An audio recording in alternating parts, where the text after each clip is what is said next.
Good morning, welcome back to Stef ABtv. Welcome to Porsche Reading GB. Yes, I'm back here again, and for those of you who are subscribed to the channel, you guys will know that I was here with the Cayman GT4, and today we're collecting this, the Porsche Taycan Turbo.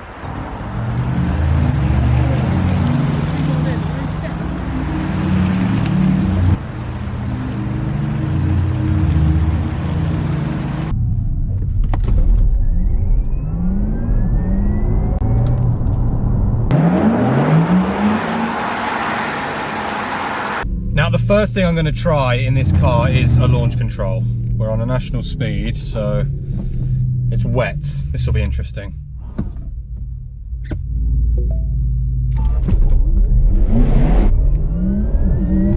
Wow, wow, wow, wow. Ho, ho, ho. For my UK audience, have you ever been to Thorpe Park and gone on that ride Stef? That's what this felt like. Okay. So, the Porsche Taycan Turbo. Now, this thing here, I mean, first impressions, I'm really impressed with it. The build quality, the look, the styling, I really do like this. But in terms of performance, let's start with performance and then we'll cycle through everything that you need to know about this absolute monster.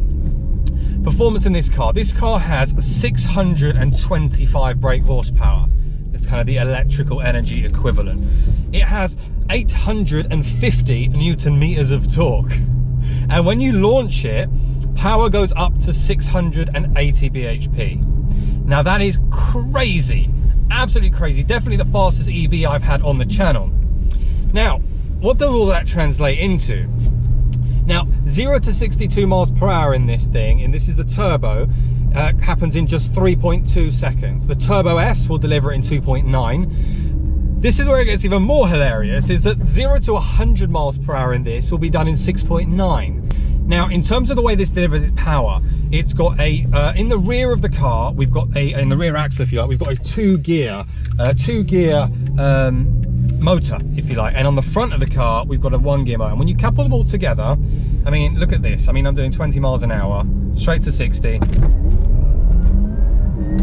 It's just unbelievable. Unbelievable. And I'm so impressed at the way it's actually putting that power down as well, considering the fact that it's super wet right now.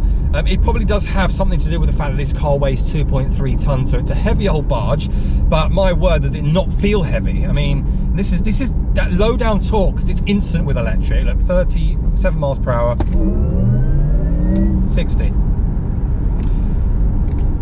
How can you describe that? I mean, if this is the future we're all working towards, that's incredible.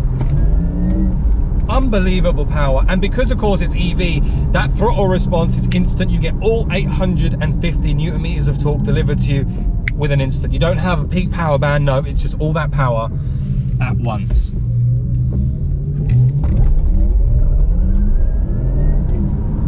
Honestly, all four wheels spinning up there, but Porsche Traction Control doing a pretty good job actually at laying all that power down. Now this car is a very wide car. I mentioned earlier on it's a very heavy car.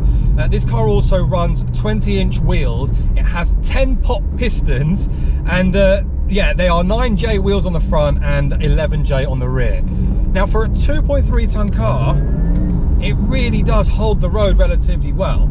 Now, arguably, if you really did push this, you might come a bit unstuck, particularly in weather conditions like this, but straight line, it's just sensational, genuinely. I have not felt speed like this for a very long time. Now, one of the things that I love about this Porsche Taycan, particularly, is the sound. Now, the Porsche Taycan doesn't try to be something it's not. It knows it's an electric vehicle, and what Porsche have done with this, they've kind of delivered this very kind of cool, futuristic, unique noise. Just have a listen. I'm going to slow right down so you can listen. Look.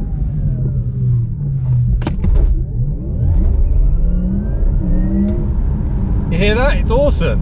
And you can almost hear that second gear kicking in as well. So in the driving modes, you've got many driving modes. In fact, the modes you have range, normal, sport, sport plus, and individual. I'm currently in sport plus, and I'll touch on in a moment kind of what all the other ones do. But in terms of kind of driver feel, it's a really, really nice driving sensation. And I didn't think I'd say that about an EV, being so used to kind of internal combustion engines as most of us are. But yeah, no, I'm really impressed. Really, really impressed with this thing. Now, as a driver, kind of what's my seating position, what's my cabin, what's the general feel? Is it still Porsche-esque, or is it too far into the future? Well, actually, there's a lot of very similar and familiar feeling to kind of 911, if you like. The kind of digital dashboard that we've got in here is obviously all digital. All the buttons in this car, by the way, are pretty much touchscreens. So yeah, it can be a little bit fiddly if you're not familiar where everything is. And that's one of the key things with this car, is you do need to spend some time getting to grips with it. The steering wheel is lovely, very familiar to what we're used to in most Porsche cars. You've got the Porsche emblem here, you've got your drive select modes here with a kind of almost like a sports response Valentino style flicker. Very familiar sports chrono in this car.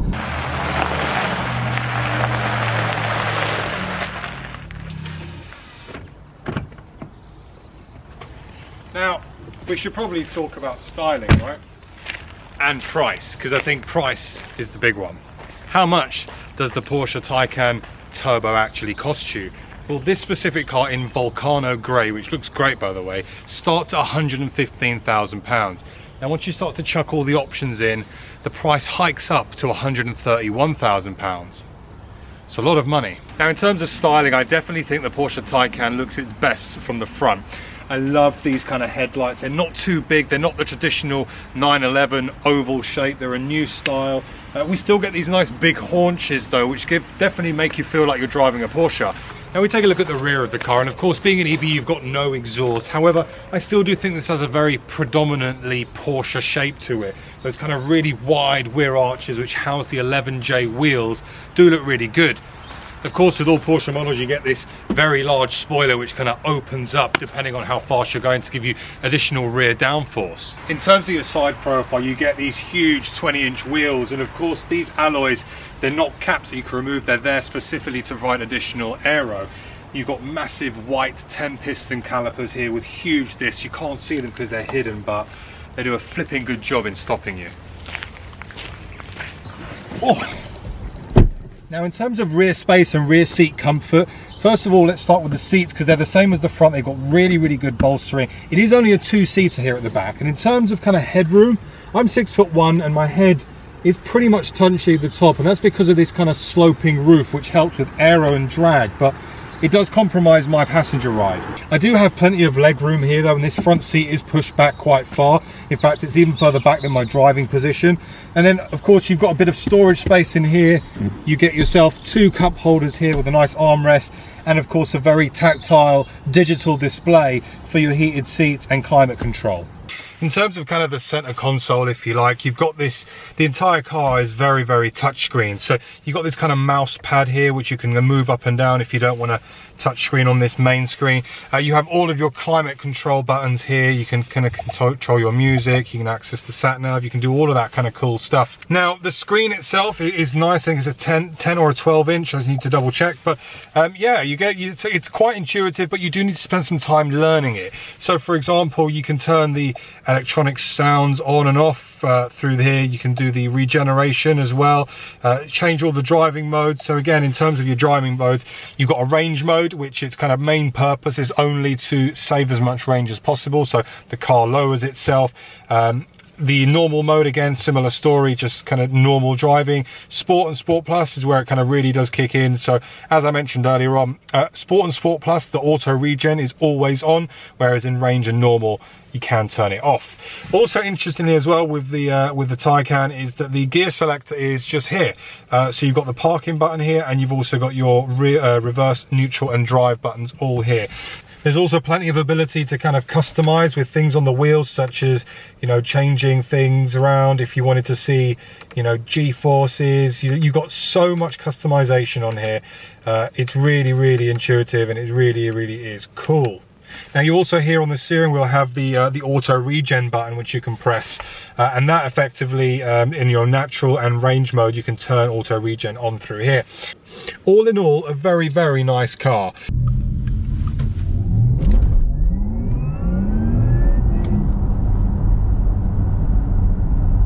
Now we've talked about the interior and all the gizmos and the gadgets on this Porsche Taycan, which as I'm sure you're coming to grips with just how clever this car is. But it gets even more clever, and this is where it really impresses me. Now, how can I help you? No, you're good. You're good, thank you. In fact, we'll just turn the sat nav off. One of the things that you're going to need to do when you are taking one of these on a trip A to B, other than a usual commute to work, which definitely won't exceed the 270 WLTP range off of a full charge, although realistically, I believe that the range is slightly less if you drive it relatively spiritedly. I mean, I picked this up with 204 miles worth of range. I'm currently still on 186 miles worth of range. But where the Taycan gets very, very clever is, let's say that I was going to put it into a destination from, let's say, London to Scotland, for argument's sake. Now, it will calculate my entire journey time, not just in terms of distance to travel, but it will also calculate charging times. It will also decide which charging stations I should be using. So, for example, if it knows that I'm going to get quite low on range, let's say around about Leicester in the UK, which is kind of the middle of the UK, and there's only a low voltage charging station, it will say, pull into here, charge it for 15 minutes, which will give me enough charge to then get to the next charging station, which might be a high voltage or a supercharge, if you like, where I can charge the entire car for 200 odd miles in 20 minutes.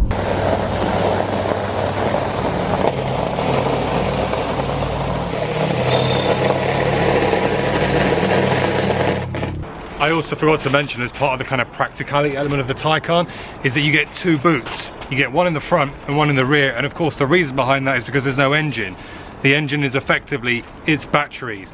And now we get to the point really which everyone needs to really know, and it's something that we're going to get very familiar when we're talking about electric vehicles moving forward, and it's charging them. Because what do you do when you need to charge the car?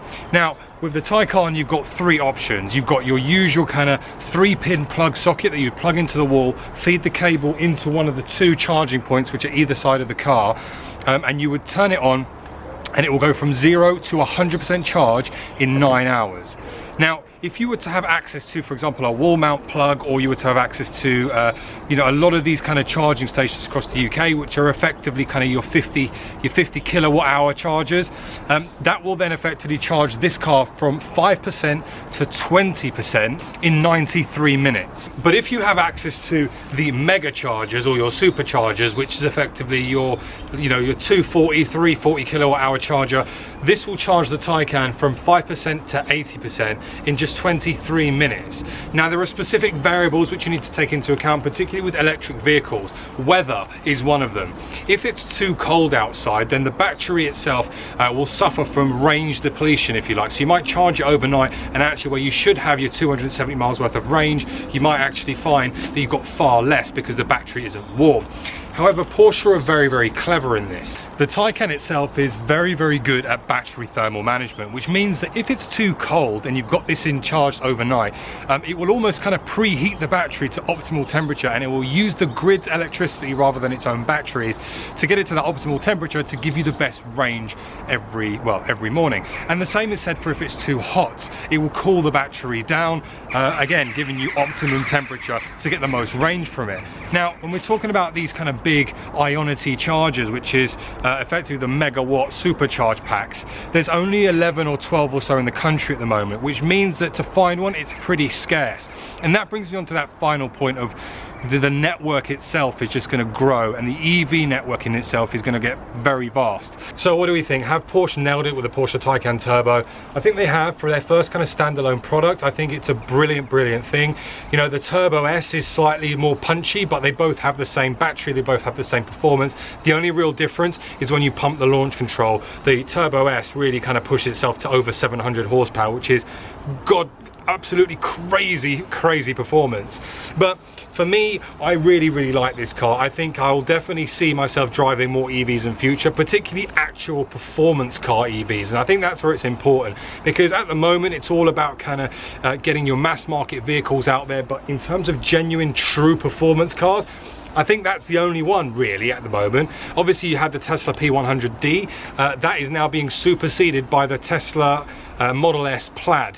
Anyway guys, make sure to smash the like button if you enjoyed this video. Please subscribe, and I'll see you all very soon on the next video. Take care.